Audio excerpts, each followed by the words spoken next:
तो हमारा next question कह रहा है 107 question, prove that the equation e की power sine x minus e की power minus sine x minus 4 is equal to 0। ये आपसे कह रहा हैज़ नो रियल सोल्यूशन, कोई भी रियल सोल्यूशन ना हो। तो इसको कैसे करेंगे हम लोग बच्चों? 107 क्वेश्चन। तो यहाँ पर e sine x minus 1 upon ये जो है e की पावर माइनस साइन एक्स है, डायरेक्ट नहीं लिखूंगा, माइनस 4 इक्वल टू 0 है। तो यहाँ पर मैं लिख सकता हूँ e sine x minus minus और ये 4 इधर लाऊंगा, इसको अपॉन में ले जाऊंगा, तो ये 1 अपॉन e की power sine x equal to 4 हो गया। अब इसको मैं एलसीएम लूंगा तो e की पावर साइन एक्स का होल स्क्वायर और ये इधर 4 होगा, ये इसमें एलसीएम लेके मल्टीप्लाई करूंगा तो ये 4 होगा, फिर इसको इधर लाऊंगा तो माइनस 4 ई की पावर साइन एक्स हो जाएगा और ये माइनस 1 वैसे ही रहेगा। ये हो गया बच्चों हमारे पास। अब हम इसको जो है अगर e की पावर साइन एक्स को मैं अगर सपोज करो y मान लूँ तो ये y square minus 4y minus 1 equal to 0। तो धर्रे चर्रे से क्या हो जाएगा, y equal to minus b क्या, minus 4 plus minus under root b square minus of 4a into c upon 2a।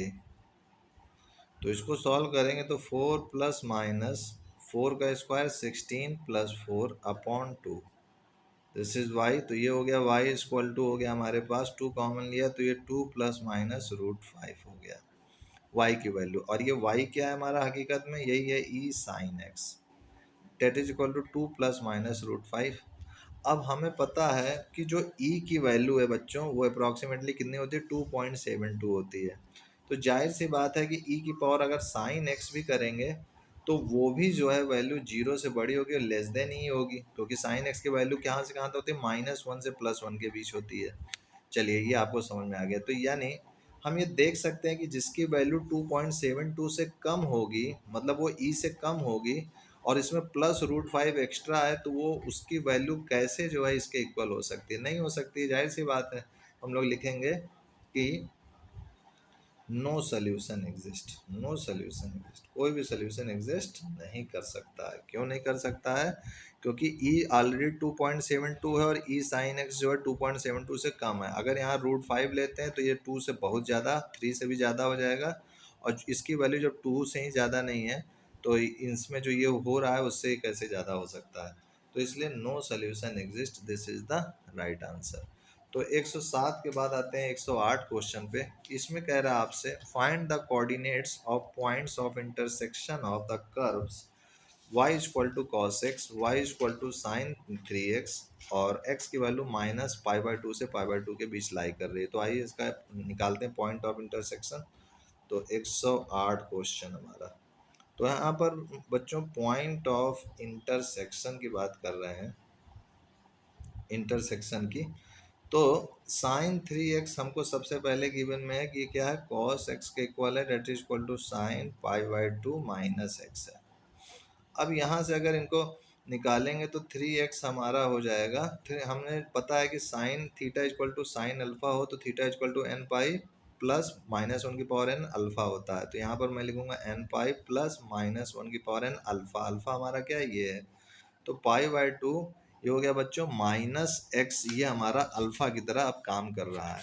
तो अब आगे बढ़ते हैं हम लोग। अब हमारे पास दो सिचुएशन हो सकती है कि ये जो n है या तो इवन हो जाए या तो ऑड हो जाए। अगर ये इवन होगा तो ये प्लस में लिया जाएगा, तो इससे हमें मिल जाएगा 3x इक्वल टू एन पाई, और इसको ऐसे लिख सकता हूँ कि n हमारा अगर इवन हो गया तो ये n को 2m मान लेता हूँ, अगर ऑड हो गया तो n जो है हमारा 2m प्लस 1 मान लेता हूँ। तो मैं n की जगह पे 2m लिख दूंगा तो ज़्यादा सही रहेगा। तो ये 2m pi plus π/2 minus x हो गया बच्चों। तो यहाँ से जो है हमारी वैल्यू जो आएगी n निकालूंगा, अगर मैं ये वाला पोर्शन अगर मैं निकालूँ यहाँ से तो ये मुझे दे देगा x की वैल्यू। तो ये सॉल्व करने पे आएगा π/2 है, ये 2m पाई है, तो ये आ जाएगा m π/2 प्लस π/8। अब इसी तरीके से अगर ये ऑड हो जाए तो यहाँ पर मैं ऑड रखूँगा तो 3x इक्वल टू ये -x और इधर 4x हो गया, फिर इधर 4 से डिवाइड करूंगा, ये सॉल्व करूंगा तो इतना आ जाएगा। आप कैलकुलेट करके चेक कर लीजिएगा। फिर 2m+1 रखूंगा मैं यहाँ पर, तो 3x, तो यहाँ 2m+1 n की जगह रख दिया मैंने पाई प्लस -1 की पावर n है, तो यहाँ पर चूंकि ऑड है तो ये नेगेटिव देगा, तो minus pi by two minus x हो गया। अब इसको भी सॉल्व करूंगा तो 3x equal to 2m pi plus pi by two plus x हो गया, यानी x हो गया हमारे पास सॉल्व करने पर, और ये 4x होगा। फिर इसको सॉल्व करूंगा तो m pi plus pi by 4 आ गया। अब हमें कह रहा है कि जो x की वैल्यू है वो माइनस पाई बाई टू से प्लस पाई बाई टू पे होना चाहिए, ये ऐसा कह रहा है क्वेश्चन में। तो इससे हम लोग देख सकते हैं कि हमारे कौन कौन से सोल्यूशन आ सकते हैं। तो एक तो हमारा x जो है पाई बाई टू आ जाएगा जब m जीरो रखेंगे, और जीरो यहाँ भी रखेंगे तो पाई बाई 4 आ जाएगा, और एक वैल्यू हमारी मिल जाएगी अगर हम निगेटिव वैल्यू कोई रखें तो हमारा जो है ये -3 पाई बाई 8 मिल जाएगा। तो यानी हमारा पॉइंट्स ऑफ इंटरसेक्शन क्या हो गया, देयरफॉर पॉइंट्स ऑफ इंटरसेक्शंस तो क्या हो गया, पाई बाई 8 है तो ये कॉस पाई बाई 8 हो जाएगा, और अगर ये पाई बाई 4 है तो ये कॉस पाई बाई 4 हो जाएगा इंटरसेक्शन पॉइंट में, और अगर ये -3 पाई बाई 8 है तो ये कॉस 3 पाई बाई 8 होगा, क्योंकि cos minus theta cos theta ही होता है। तो यही हमारा आंसर हो गया बच्चों। तो 108 के बाद आइए 109 क्वेश्चन पे हम लोग पहुंच गए हैं। 109 क्वेश्चन कह रहा है for all theta in 0 comma pi by 2 prove that cos theta sine theta is greater than और equal to sine theta cos theta. तो आइए इसको करते हैं 109 क्वेश्चन। तो यहाँ पर हमारा सबसे पहला जो है हो जाएगा कॉस थीटा, और कॉस फिर साइन थीटा है, फिर greater than equal to sine, फिर कॉस थीटा। तो मैं cos theta plus sine theta हमें पता है क्या होता है बच्चों, अगर मैं इसको √2 से ऊपर नीचे मल्टीप्लाई और डिवाइड कर दूं ऐसे, तो ये हमें एक रिलेशन देता है जो कि हमें पता है कि क्या होता है √2, और ये क्या हो जाएगा सॉल्व करोगे तो sine pi by 4 plus theta हो जाएगा, है ना। इसको मैं लिख सकता हूँ साइन पाई बाई 4 और इसको कॉस पाई बाई 4 लिख सकता हूँ, इससे ये हमको मिल गया। अब हमें पता है कि जो cos theta plus sine theta है वो जो है क्या होगा, लेस देन होगा या फिर बराबर होगा √2 के, और ये जो वैल्यू है ये कभी भी जो है पाई बाई 2 से ज़्यादा हो नहीं सकती है, क्योंकि यही हमको यहाँ पर कह रहा है फॉर ऑल थीटा 0 से पाई बाई 2 के लिए। तो ऐसे ऐसे सिचुएशन में ये जैसे ये √2 का करेंगे तो ये 1.41 होते ही वैल्यू, अगर इसकी पाई बाई 2 करेंगे वैल्यू तो 3.14/2 यानी ये 1.57 होती है। तो यानी अगर ये इससे कम है तो ये इससे भी, ये 1.57 से भी ये कम ही होगी। तो ये हम लिख सकते हैं कि cos theta plus sine theta is also less than pi by 2। और यहाँ से अगर हम लोग निकालें तो कॉस थीटा जो है less than pi by 2 minus sine theta हो जाएगा बच्चों। अब बोथ साइड आप साइन ले लीजिए, तो sine cos theta is less then sine pi by 2 minus sine theta. तो ये हो जाएगा बच्चों साइन कॉस थीटा वैसे ही रहेगा, और यहाँ से हम लोग देख सकते हैं कि sine pi by 2 minus theta cos theta हो जाएगा। तो यहाँ थीटा क्या साइन थीटा है, तो ये हो गया। तो यही इसमें कह रहा था कि प्रूव कीजिए कि जो कॉस साइन थीटा है वो ग्रेटर देन है हमारा साइन कॉस थीटा से। तो ग्रेटर कॉस साइन थीटा ये ग्रेटर देन हो गया। तो जब ग्रेटर है और में भी ग्रेटर देन है तो ये जो है एक ऐसी सिचुएशन होगी जिसमें ये इक्वल भी हो सकता है, लेकिन उससे ज़्यादा ये इससे कम नहीं हो सकता, तो इसलिए इक्वल टू का साइन भी हम यहाँ लगा सकते हैं। तो ये हमारा प्रूव हो गया 109 क्वेश्चन। अब 109 के बाद ये 110 क्वेश्चन है। Prove that 5 cos theta plus 3 cos theta plus pi by 3 plus theta lies between -4 and 10। -4 से 10 के बीच ये वैल्यू लाई करेगी ऐसा कह रहा है। तो आइए देखते हैं 109 के बाद 110वां क्वेश्चन।